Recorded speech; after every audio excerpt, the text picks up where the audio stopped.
Buscamos en nuestras Biblias Génesis capítulo 2. Génesis capítulo 2.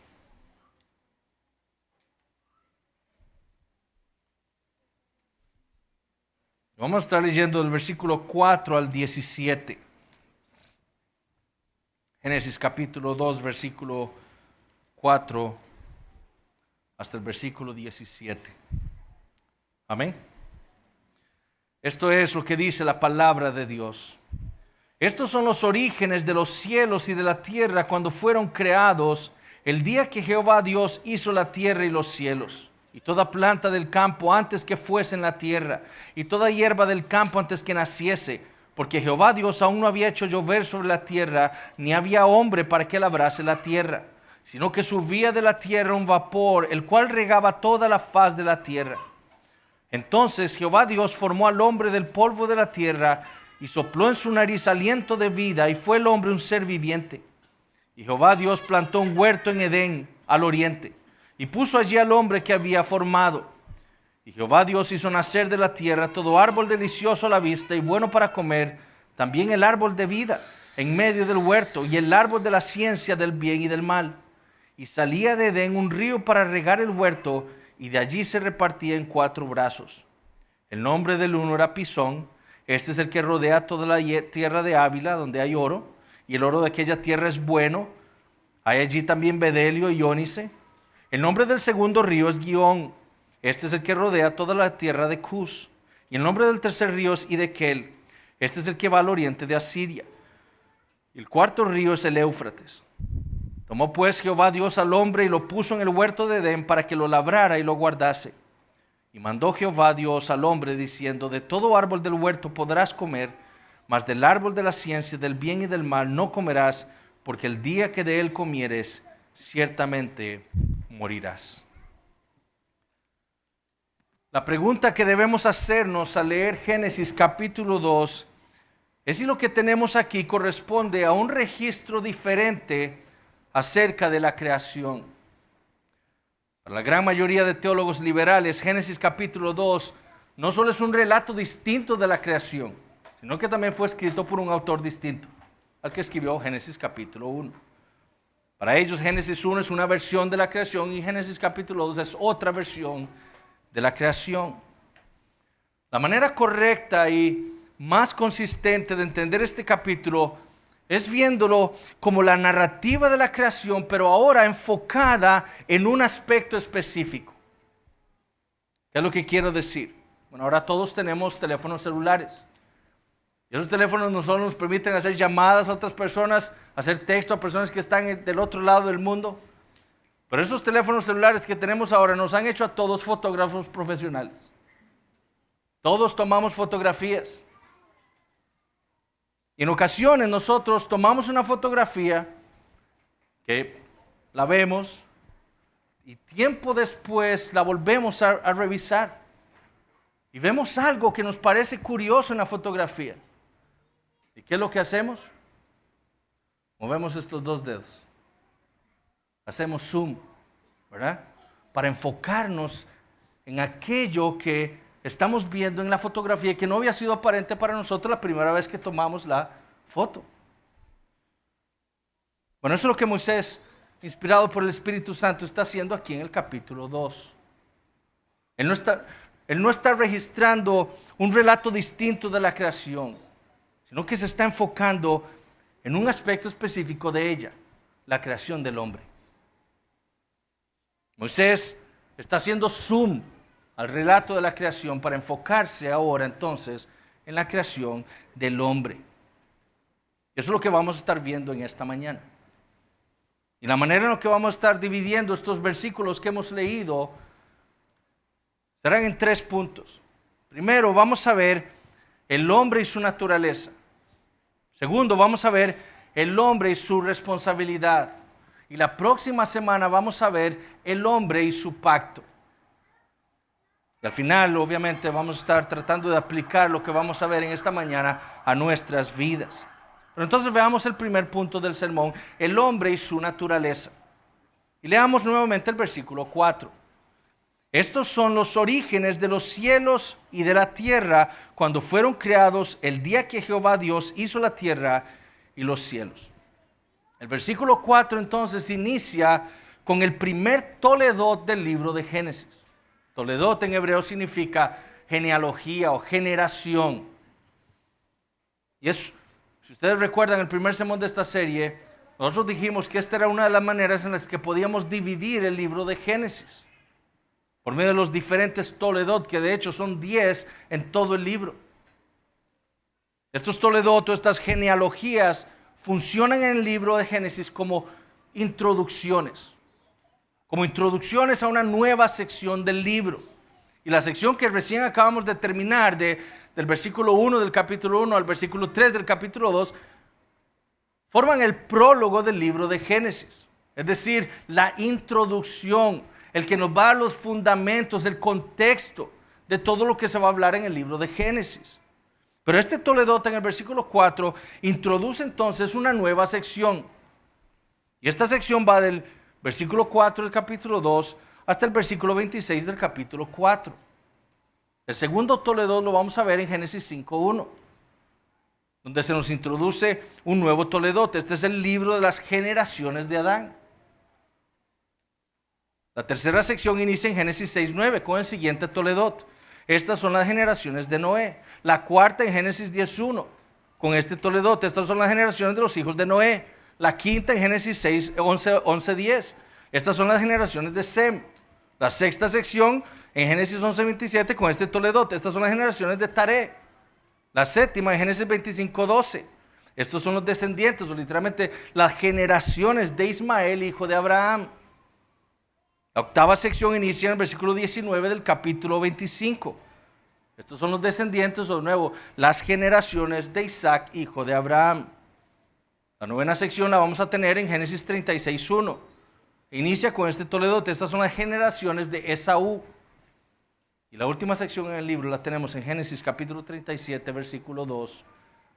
Introducida por este toledot. Esta es la historia de la familia, o literalmente esta es la generación, la genealogía de Jacob.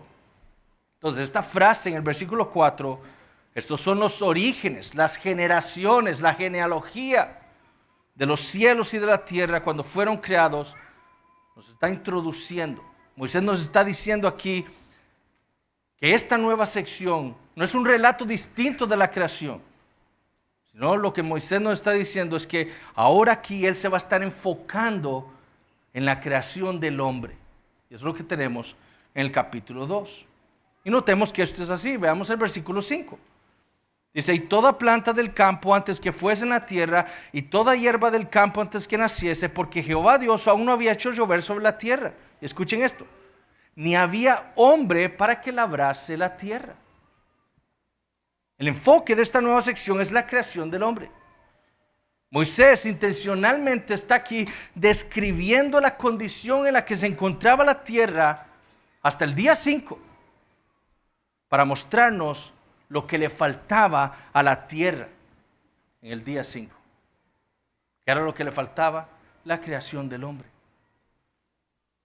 ¿Qué no había hasta el día 5? Bueno, Moisés dice que no había planta del campo, no había tampoco, dice, toda hierba del campo, y tampoco había lluvia. Sino que el versículo dice más bien que subía de la tierra un vapor, ¿verdad? Para regar toda la faz de la tierra. Esta es la condición entonces en la que se encontraba la tierra hasta el día 5 de la creación. La razón por la cual la tierra se encontraba así, dice Moisés, es porque no había hombre que labrase la tierra. Ese es el punto que Moisés quiere mostrarnos. El término que se traduce en nuestra versión como planta literalmente significa arbusto. Lo tenemos también en el capítulo 3, versículos 18 y 17. Se refiere a plantas que necesitan el cuidado del hombre para crecer. Si el hombre no las cuida, crecen desordenadamente. El otro término que se traduce como hierba es el mismo que usó Moisés en Génesis 1:11 para hablar de la hierba que hizo crecer Dios cuando dejó verlo seco.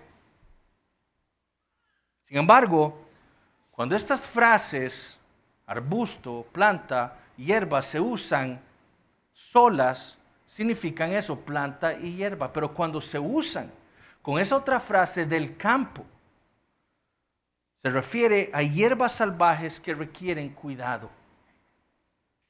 Entonces, en la tierra ciertamente había vegetación desde el día 3 de la creación. Eso es lo que nosotros ya estudiamos. Plantas que producían su propia semilla y se reproducían por sí mismas.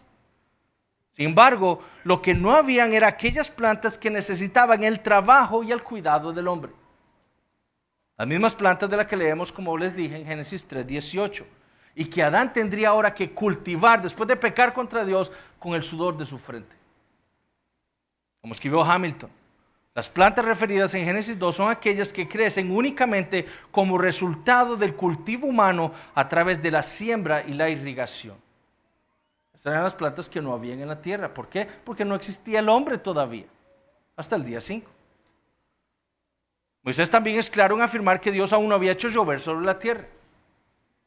¿Y cuándo es que nosotros leemos por primera vez de lluvia en el libro de Génesis? En Génesis capítulo 6, como parte del juicio de Dios sobre los hombres. Aquí en Génesis capítulo 2 aún no había lluvia. Lo que había era un vapor, dice Moisés, que regaba toda la faz de la tierra. Y ese término vapor en el original literalmente significa agua subterránea. La Septuaginta, que es la traducción griega del Antiguo Testamento hebreo, que fue traducido, o sea, fue creada por judíos que conocían el hebreo y querían que los judíos en Alejandría y que ya no hablaban el hebreo pudieran entender el Antiguo Testamento y lo tradujeron al griego. Tradujeron ese término que tenemos en hebreo como manantial. Entonces la Septuaginta lo entiende como manantial. Es decir, más que un vapor, lo que Dios había hecho era que el agua subterránea, subieran sobre la tierra y la inundaran para regarla. Imagínense, la tierra inundada para poder ser regada, para que las plantas pudieran crecer. Entonces, ¿qué era necesario? Eso es lo que Moisés nos quiere que nos preguntemos. Esa es la condición de la tierra. ¿Qué era necesario entonces? Para que la tierra no se inundara toda. Un sistema de irrigación. Un sistema de irrigación que permitiera que esas aguas pudieran llegar adecuadamente a regar las plantas y la tierra. La ausencia de plantas y hierbas y la presencia de estas inundaciones nos muestran la condición en la que se encontraba la tierra. Entonces, ¿qué era lo que faltaba? El elemento faltante, dijo Kent Hughes, era el hombre. La creación necesitaba del hombre para sojuzgarla y señorearla. Eso es lo que Moisés quiere que entendamos. Hasta el día 5, a la tierra le faltaba algo. Y ese algo, dice Moisés, era el hombre. La razón por la cual Moisés describe entonces la condición en la que se encontraba la tierra es simplemente para mostrarlo la necesidad que tenía el mundo del hombre. ¿Y qué hizo Dios entonces en el día 6 de su acto creativo? Creó al hombre. Le dio a la tierra lo que ella necesitaba. Versículo 7. Entonces Jehová Dios formó al hombre del polvo de la tierra y sopló en su nariz aliento de vida y fue el hombre un ser viviente. Versículo 7 contiene un juego de palabras en el hebreo. Literalmente dice, y Jehová Dios formó a Adán del polvo de la Adamá, de la tierra.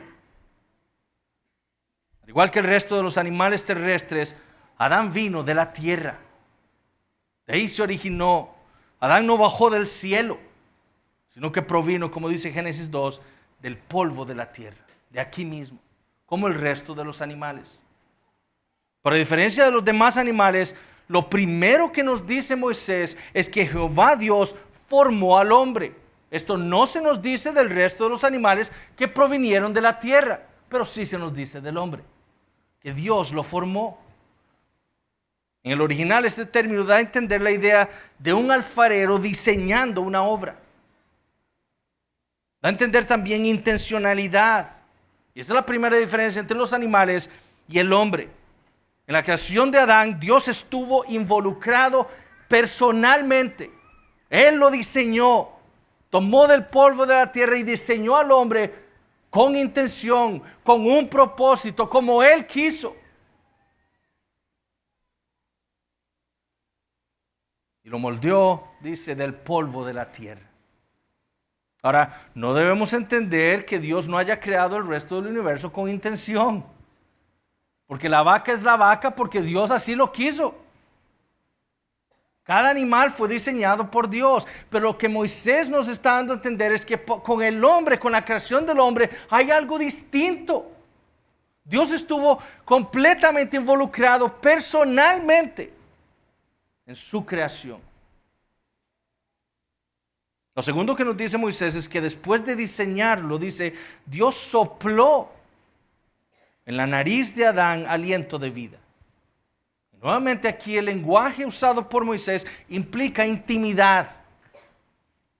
Soplar en la nariz, ¿qué implica? Que Dios estaba cara a cara con esa estatua. Esa obra de polvo, de barro hecha por Dios. Y Dios estaba cara a cara frente a él. Y en las Escrituras estar cara a cara con alguien implica intimidad.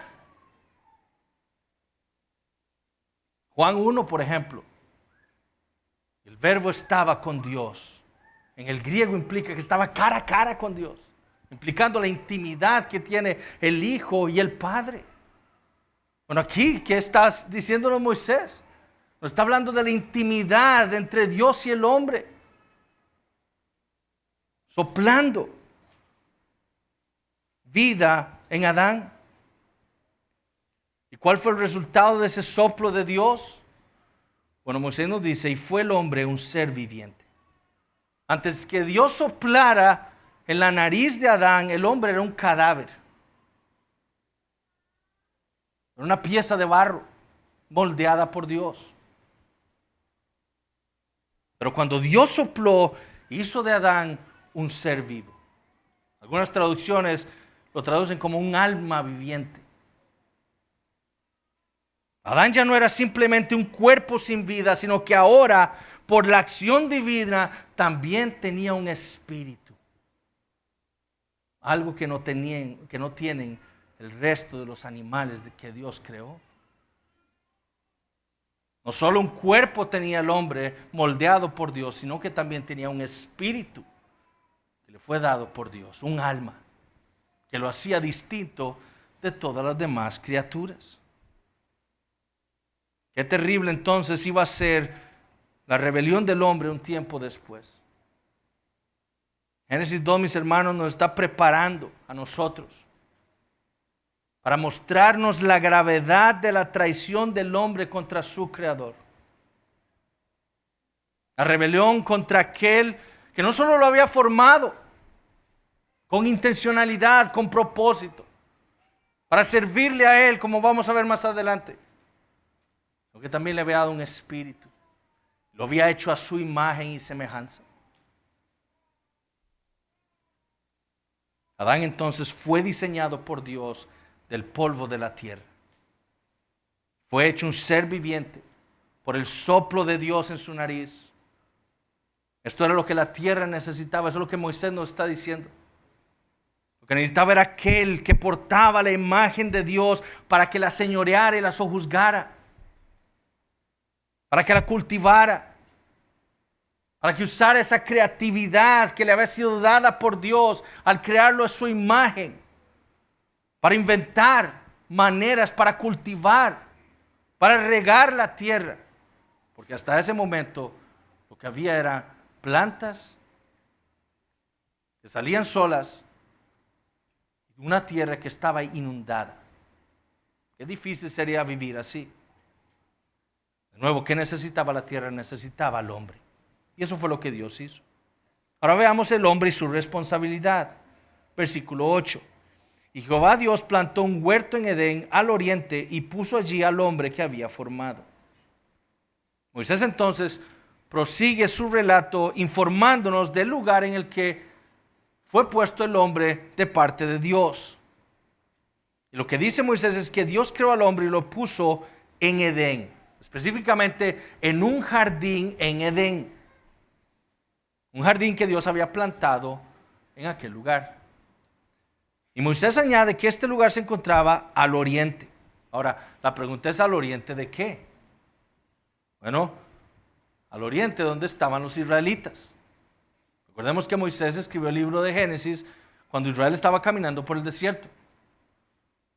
Edén, entonces, le estaba diciendo Moisés a Israel, estuvo en algún lugar en Mesopotamia, lo que ahora es Irak, lo que en el pasado fue Babilonia, al este de Sinaí, donde ellos estaban. Entonces ellos nada más tenían que volver a ver al este y por allá estuvo el Edén. Eso es lo que Moisés le está dando a entender. Por eso es que menciona los ríos Éufrates e Hiddekel. Hiddekel es otro nombre para el río Tigris. ¿Dónde estaban ubicados estos ríos? Bueno, cerca de Babilonia. Ahí es donde estuvo el Edén, al oriente del Sinaí. Ahí estaba el paraíso de Dios. Ahora, Edén literalmente significa tierra de la felicidad. Y su nombre, obviamente, yo creo que le fue dado por el jardín que había allí. Ese jardín no era otra cosa más, como ya hemos dicho, que el templo de Dios en la tierra. Era donde Dios se paseaba y tenía comunión con el hombre. Es lo que vamos a leer en Génesis capítulo 3. Cuando Adán peca, él está en el jardín, en el huerto de Edén. ¿Y qué pasaba ahí? Bueno, Dios se paseaba por el jardín, por el huerto, y hablaba con Adán. Eso es lo que hacía del Edén esa tierra de felicidad. Tener ese lugar especial, ese templo de Dios, en donde Dios tenía comunión con el hombre, donde lo instruía con su palabra. En otro lugar de las Escrituras, por ejemplo, se habla de el jardín del Edén como el templo de Dios. Nosotros ya hemos leído Ezequiel capítulo 28. Allí en los versículos 13 y 14 leemos esto. En Edén, en el huerto de Dios estuviste, y está hablando aquí el rey de Tiro. De toda piedra preciosa era tu vestidura, de cornerina, topacio, jaspe, crisólito, berilo y ónice, de zafiro, carbunclo, esmeralda y oro. Los primores de tus tamboriles y flautas estuvieron preparados para ti en el día de tu creación. Tú, querubín grande, protector, dice, yo te puse en el santo monte de Dios. ¿Hablando de qué? Del jardín del Edén. Si nosotros recordamos lo que dijimos, no solo hace unas semanas, sino cuando estudiamos Apocalipsis, fue que los montes están asociados con la presencia de Dios. ¿Dónde estaba el templo de Jerusalén? En el monte de Sión. Ahí estaba la presencia de Dios, ahí estaba el templo. Bueno, el jardín del Edén era precisamente eso, era el templo de Dios en la tierra. Ahí era donde estaba Dios, donde Dios tenía comunión con el hombre. Y allí fue donde Dios puso a Adán. Eso es lo que Moisés quería que los israelitas entendieran. Y eso es lo que nosotros debemos entender. No fue que Dios creó al hombre y entonces lo dejó a su merced. Ve a ver qué hace ahora. No, Dios creó al hombre, le dio vida y lo puso en el mejor lugar de la tierra. En su templo. Para tener comunión con Él, ininterrumpida. Eso es lo que nosotros debemos entender. Moisés en estos versículos nos está mostrando uno de los atributos más grandes de Dios, su bondad y su misericordia. Dios creó al hombre y lo puso en su templo. Ahora, no solo eso nos dice Moisés. Adán lo puso o fue puesto por Dios en un lugar extremadamente fructífero. Versículo 9, y Jehová Dios hizo nacer de la tierra todo árbol delicioso a la vista y bueno para comer. También el árbol de vida en medio del huerto y el árbol de la ciencia del bien y del mal. Edén, específicamente este huerto, era un lugar que exudaba con la bondad del Creador para con el hombre. No solo podía tener comunión con Dios, sino que tenía abundancia de alimento. Y de nuevo, Moisés nos está preparando aquí para lo que va a suceder en Génesis capítulo 3. Porque Adán estaba en un lugar en el cual podía comer de todo tipo de árbol, de todo tipo de frutos. Porque Dios era bueno. Y ese es el atributo que Satanás va a cuestionar cuando llega la mujer. Dios no es bueno. Pero Moisés aquí nos está diciendo, no, Dios es en extremo bueno, que puso a Adán en un lugar extremadamente fructífero. Allí Adán podía comer de todo tipo de buenos frutos, que se originaban, como dice Moisés, de esos árboles deliciosos a la vista. Entonces, Dios en su infinita bondad le proveyó al hombre un lugar exquisito. Ahora, además, Moisés nos dice que allí también Dios hizo crecer dos árboles muy particulares. El árbol de vida y el árbol de la ciencia del bien y el mal. Ambos en medio del huerto. Y ambos van a ser de suma importancia para entender la próxima semana el pacto que Dios hizo con Adán en Génesis capítulo 2. Pero también Moisés dice que Edén brotaba con vida. Versículos 10 al 14. Y salía de Edén un río para regar el huerto. Y de allí se repartía en 4 brazos. El nombre de uno era Pisón, el otro es Gihón, el otro es Hiddekel y el otro es el Éufrates. Moisés aquí nos está diciendo que Edén era un lugar real. Para los israelitas era un lugar que de algún modo ellos lo conocían, sabían de él. Notemos la gran variedad de nombres propios que tenemos aquí. La tierra de Ávila, por ejemplo. Ávila fue uno de los hijos de Cus, hijo de Cam, hijo de Noé.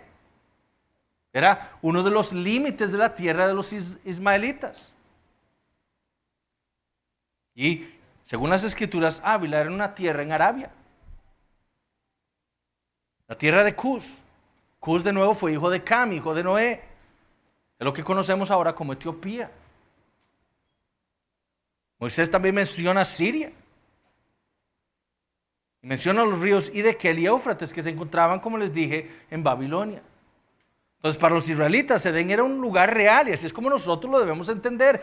Esto no es una utopía, algo que Dios está inventando para enseñarnos algo simbólico ahí, algo espiritual. No, este era un lugar real en donde Dios puso al hombre. Ciertamente nosotros, ahora esos ríos Pisón y Gihón no los conocemos. Probablemente no existan. Los académicos piensan que probablemente fue las consecuencias del diluvio que cambiaron, alteraron las características de la tierra y quizás esos ríos ya llegaron a desaparecer. Calvino, por ejemplo, pensaba que esos ríos todavía existen, pero que quizás cambiaron su curso y ahora llevan otros nombres.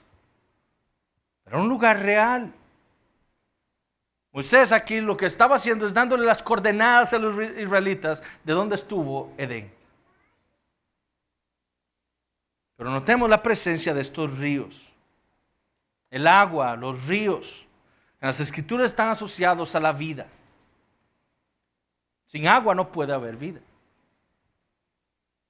Es por eso que al final, por ejemplo, en Apocalipsis capítulo 22, ¿qué es lo que vemos cuando Dios hace los cielos nuevos y la tierra nueva? Vemos un río. Un río, dice, de agua limpia. Pero que ahora sale ¿de dónde? Del trono de Dios y del Cordero. Eso no va a ser, no es que Juan está hablando de un río literal. Juan está hablando simbólicamente, dándonos a entender que ahora del trono de Dios y del Cordero sale la vida para su pueblo, representada en ese río. Entonces, estos ríos, el agua, representa vida en las escrituras. Y lo que Moisés nos está dando aquí, sí, ciertamente esos ríos existieron. Pero lo que nos está dando a entender es que Edén no solo era exquisito en abundancia de comida, sino que era exquisito en vida. Abundaba el agua. Y de nuevo Dios le está mostrando aquí al hombre su infinita bondad. No solo al haberlo creado, no solo al haberle dado vida, no solo al haberle permitido tener comunión con Él, al haberle dado alimento, y al haberlo puesto en un lugar con tanta vida. Pero ¿cuál era entonces la responsabilidad del hombre en el jardín? Como acabamos de ver, Dios le había dado todo a Adán. ¿Qué debía hacer entonces Adán? Versículo 15. Tomó pues Jehová Dios al hombre y lo puso en el huerto de Edén para que lo labrara y lo guardase.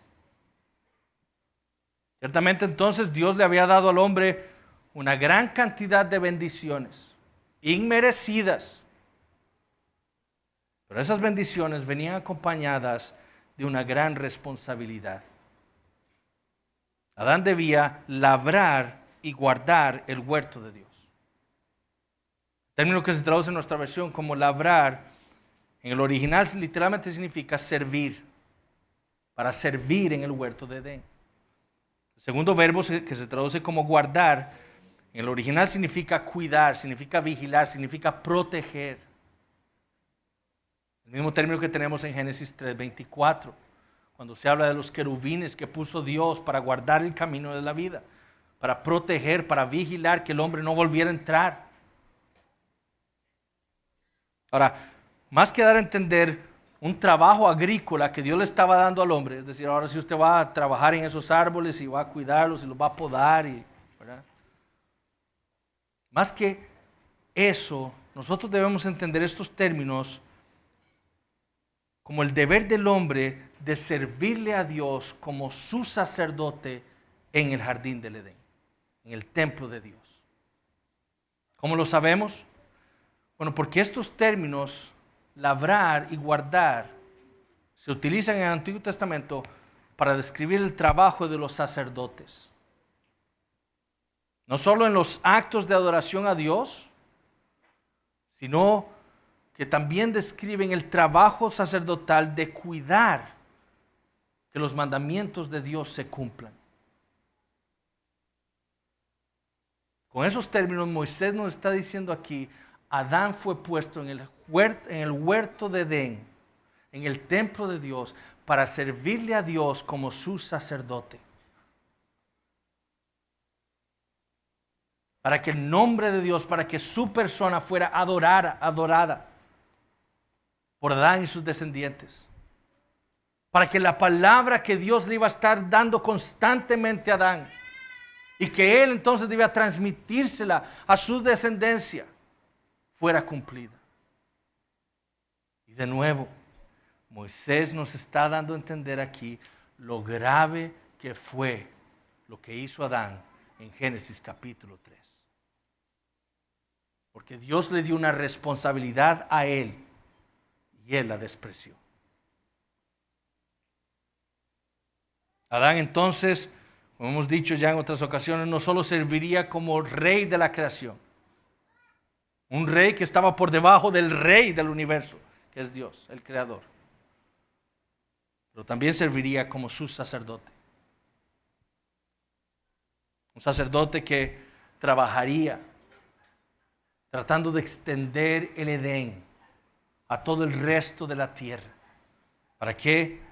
Para que el nombre de Dios llegara hasta los más recónditos lugares del planeta.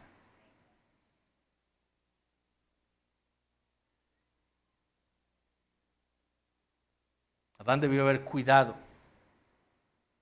que el pecado y que la personificación del mal no entraran en el jardín. Él debió haber echado a Satanás cuando lo vio venir. Pero más bien, por su pecado, por su irresponsabilidad, por despreciar la responsabilidad que Dios le había dado, terminó él fuera de Edén. Echado por Dios de su templo.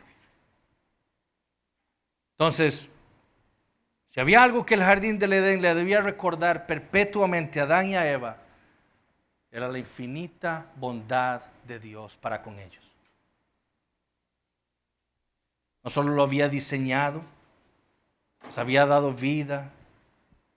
De nuevo, les había permitido el Creador a la criatura tener comunión con Él, hablar con Él cara a cara.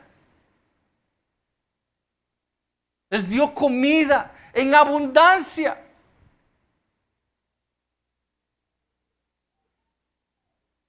Y tras de eso le había otorgado el privilegio de servirle a Él allí. ¡Qué misericordia! La pregunta para nosotros es la siguiente: ¿cómo entonces aplicamos esto a nuestras vidas? Bueno, en primer lugar, entendiendo en qué consiste nuestro pecado. Escuchen lo que le dijo Pablo a la iglesia en Roma. Romanos capítulo 1. Porque la ira de Dios se revela desde el cielo contra toda impiedad e injusticia de los hombres que detienen con injusticia la verdad.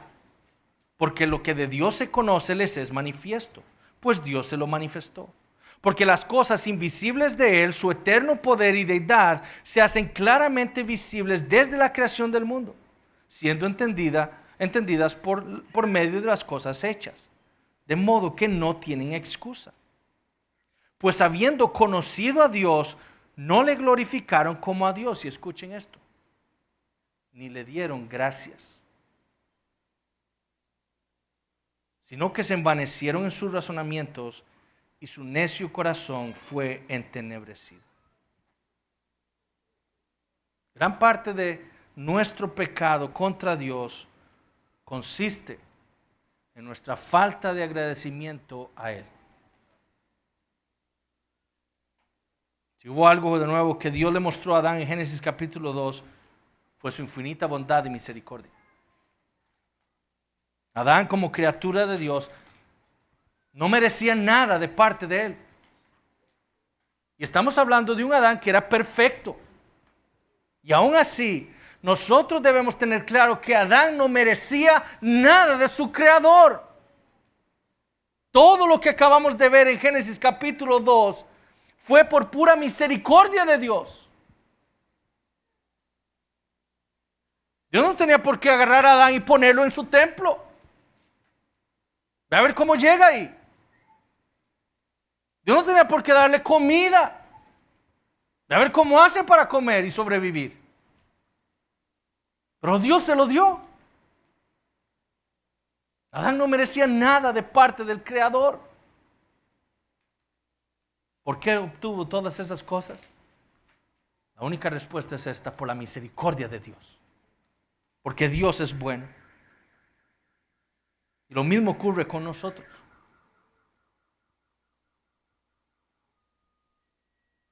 La diferencia de nosotros con Adán es que Adán recibió todo esto siendo santo. Pero nosotros, todos somos pecadores. Todos. Mereciendo el castigo de Dios. Eso es lo que merecemos nosotros. Si hay algo que nosotros ahora merecemos de parte de Dios, es su castigo.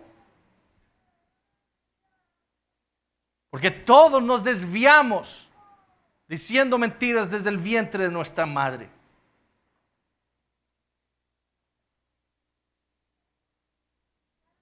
Pero nosotros como pecadores, aún así, recibimos de la mano del Señor muchísimo más de lo que necesitamos.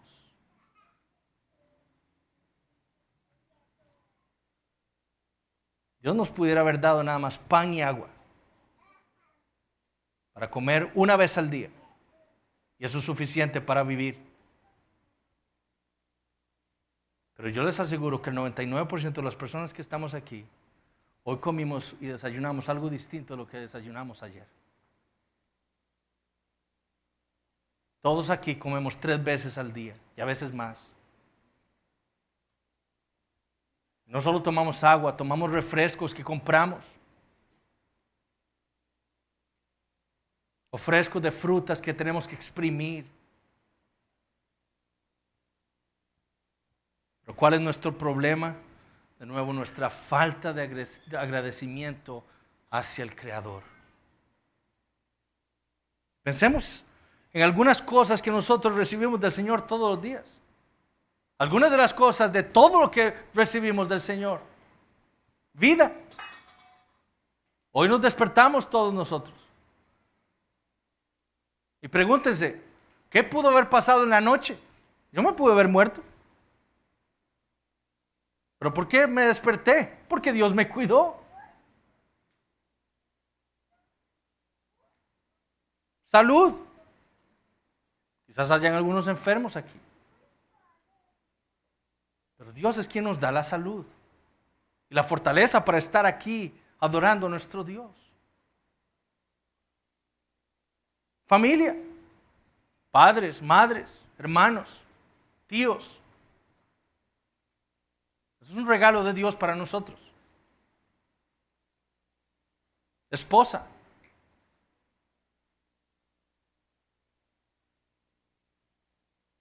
¿A quién debo agradecer yo cuando veo a mi esposa levantarse hoy en la mañana y caminar hacia la cocina? Y saber que está viva. Al Señor. O un esposo. Alguien que sale de su casa todos los días desde temprano para trabajar. Para que usted, hermana, y sus hijos puedan tener que comer. ¿Quién le dio ese esposo? El Señor.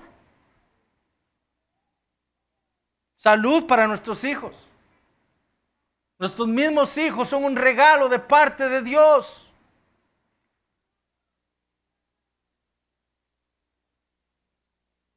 Alimentos. Cuidado cuando nosotros salimos a la calle. No sé si a ustedes les pasa lo mismo, pero yo a veces me pongo a pensar que voy en el carro y empiezan a llegar mensajes o voy cambiando para escuchar algún sermón o algo en el carro. Y pienso, cuando vuelvo a ver otra vez la carretera, pienso, realmente no recuerdo cómo llegué aquí. O sea, no sé qué pasó en los 300 metros que estuve viendo el celular.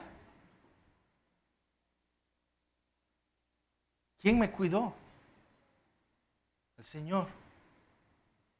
¿Quién nos permite llegar a nosotros sanos y salvos a nuestros hogares? ¿Quién es el que cuida a nuestras familias cuando nosotros estamos fuera? El Señor. ¿Quién nos da trabajo? ¿O creemos nosotros que porque soy muy inteligente, o porque soy muy capaz, porque soy muy hábil en esto, tengo yo el trabajo que tengo? Es Dios quien nos da el trabajo que tenemos. La oportunidad de estudiar, jóvenes y niños. Es un regalo que Dios les da a ustedes. Eso no es algo que ustedes merecen. Pero Dios les permite tener un lugar donde ustedes puedan estudiar y aprender. Una iglesia. ¿Cuántos lugares en el mundo hay sin una iglesia sana?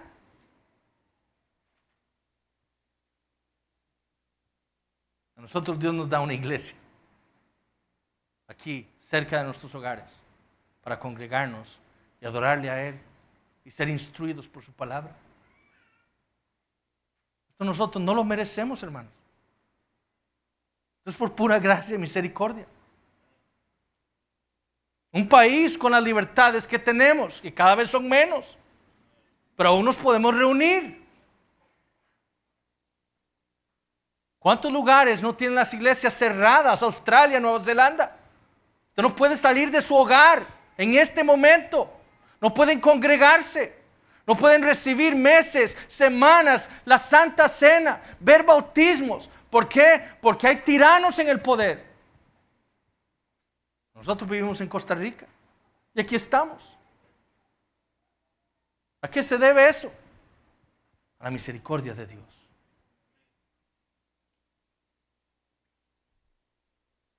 ¿Cuántos cristianos no tienen un día a la semana para reunirse con la iglesia para orar?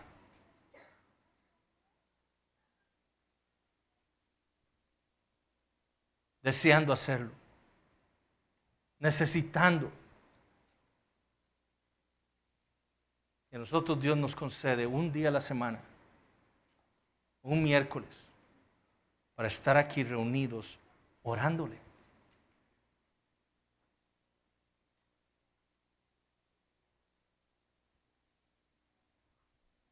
Entonces pregunto, ¿le damos gracias al Señor nosotros por estas cosas? Constantemente durante el día estamos nosotros repasando cuán bueno ha sido Dios con nosotros. Niños, jóvenes, cuando ustedes están en la escuela, llega el recreo y abren la lonchera y ven esa comida que les mandó mamá, ¿qué hacen? Abren y se la comen. ¿O entienden que eso es un regalo de Dios para ustedes? Y que deben darle gracias a Él, porque ustedes no merecen esa comida, pero Dios se las da.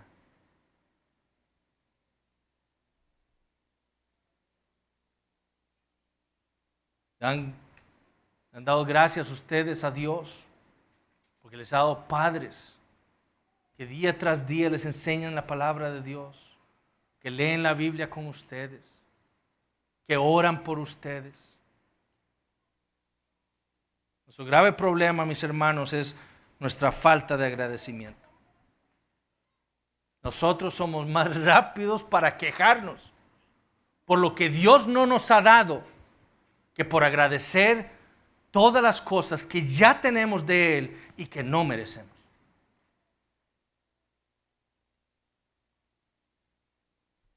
¿Por qué? Porque nosotros pensamos demasiado bien de nosotros mismos. Yo merezco esto. Y Moisés aquí nos está diciendo, no, Señor. Todo lo que Adán en su estado de santidad recibió, lo recibió por pura misericordia. ¿Qué con nosotros que somos pecadores? Y pensemos en el mayor regalo que hemos recibido nosotros de parte de Dios, la salvación. ¿Cuántas veces al día le damos gracias al Señor por habernos sacado del mundo?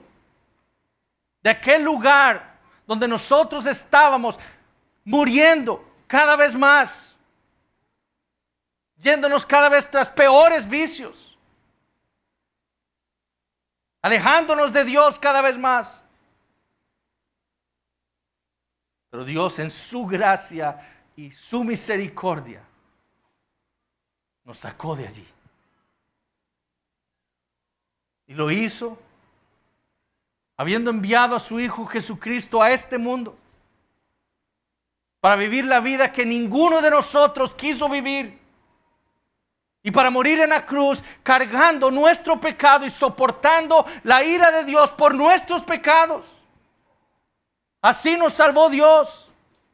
De nuevo, no porque lo mereciéramos, porque nosotros merecíamos el infierno, sino por pura gracia y misericordia. Le damos gracias constantemente a Dios por lo que hizo por nosotros. Más adelante Pablo le dice a los romanos, ahí en capítulo 8, y sabemos que a los que aman a Dios todas las cosas les ayudan a bien, esto es, a los que conforme a su propósito son llamados, porque a los que antes conoció también los predestinó para que fuesen hechos conformes a la imagen de su Hijo, para que Él sea el primogénito entre muchos hermanos. Y a los que predestinó, a estos también llamó, y a los que llamó, a estos también justificó, y a los que justificó, a estos también glorificó. ¿Qué pues diremos a esto? Si Dios es por nosotros, ¿quién contra nosotros? Y escuchen esto, el que no escatimó ni a su propio Hijo, sino que lo entregó por todos nosotros, ¿cómo no nos dará también con Él todas las cosas? Sí, Dios nos ha dado vida, salud, casas, carro, esposa, esposo, hijos, trabajo, alimentos. Sí, Dios nos ha dado todo eso, pero Él nos ha dado el mejor regalo que existe, a su Hijo Jesucristo. ¿Y qué debe hacer el cristiano? Sino que agradecer a Dios para siempre. La vida del cristiano debe ser una de continuo agradecimiento al Señor. Efesios 5:20, dando siempre gracias por todo al Dios y Padre en el nombre de nuestro Señor Jesucristo. Colosenses 4:2, perseverad en la oración, velando en ella con acción de gracias. Primera Tesalonicenses 5:18, dad gracias en todo, porque esta es la voluntad de Dios para con vosotros en Cristo Jesús. Y escuchen lo que pasa en el cielo.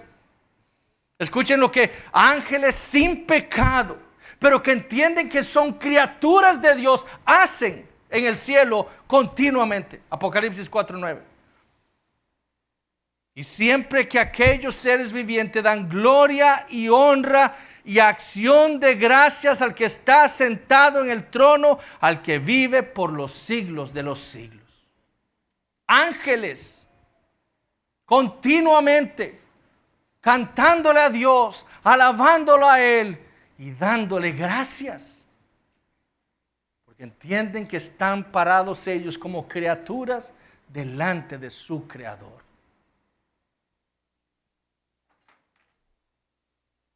Segundo, con estas bendiciones que Dios nos ha dado, hermanos, viene una gran responsabilidad. Es decir, nuestro deber como criaturas de Dios es hacerlo todo para su gloria. Pablo le dijo a los corintios, si pues coméis o bebéis o hacéis otra cosa, hacedlo todo para la gloria de Dios. Si Dios entonces nos ha dado vida hoy, nuestro deber es vivir para la gloria de Dios. No para que nosotros seamos conocidos, para que el nombre de Dios sea conocido por todos. Si Dios hoy nos ha dado alimento, debemos comerlo para su gloria, entendiendo que es Él quien nos ha provisto todo eso, para darle gracias, que no hemos sido nosotros con nuestra sabiduría, nuestra fuerza, los que hemos traído ese alimento a nuestro plato. Ha sido Dios quien nos lo ha dado. Si Dios nos ha dado salud, debemos disfrutarla para su gloria. Hoy estoy sano, mañana puedo estar enfermo. Entonces voy a vivir, sea sano o enfermo, para la gloria de Dios. Si Dios nos ha dado una esposa, debemos amarla entonces como Cristo amó a su iglesia, para la gloria de Dios. Si Dios, hermana, le ha dado un esposo, entonces su deber es respetarlo y sujetarse a él para la gloria de Dios. Esto no es por usted, es para la gloria de Dios, porque Él así lo ha ordenado. Si Dios nos ha dado hijos, debemos amarlos, cuidarlos y criarlos en disciplina y amonestación del Señor para su gloria, porque Él nos los ha dado y esa es nuestra responsabilidad como padres. Si Dios nos ha dado trabajo, debemos entonces trabajar para la gloria de Dios, sin importar las dificultades que allí se presenten, porque Dios nos ha dado ese trabajo. Ahí voy a trabajar para la gloria de Dios. Nuestras posesiones, Dios nos ha dado cosas, usarlas para la gloria de Dios. Hace muchos años, cuando estábamos plantando la iglesia en Barranca, el pastor Adrián tenía que ir todos los domingos hasta allá. A veces no tenía con qué ir. Y el Señor me confrontó a mí porque yo venía aquí y tenía un carro en mi casa. Estaba parado todo el domingo. Ese carro me lo dio Dios a mí, le pertenece a Él. ¿Y qué hicimos? Adrián lo usaba para ir todos los domingos a Barranca, para llevar el evangelio del Señor Jesucristo a aquel lugar. Porque todo lo que tenemos no es nuestro, es del Señor. Niños, jóvenes, Dios les ha dado la oportunidad de estudiar. Bueno, tienen que estudiar para la gloria de Dios. Es decir, cada cosa que ustedes aprenden, tienen que aprenderlo entendiendo que ahí Dios les está mostrando algo de su grandeza. ¿Por qué saber matemáticas? Bueno, porque en las matemáticas ustedes van a ver lo grande que es Dios. En la física, en la ciencia, en el lenguaje. Van a entender cuán grande es el Dios que habla.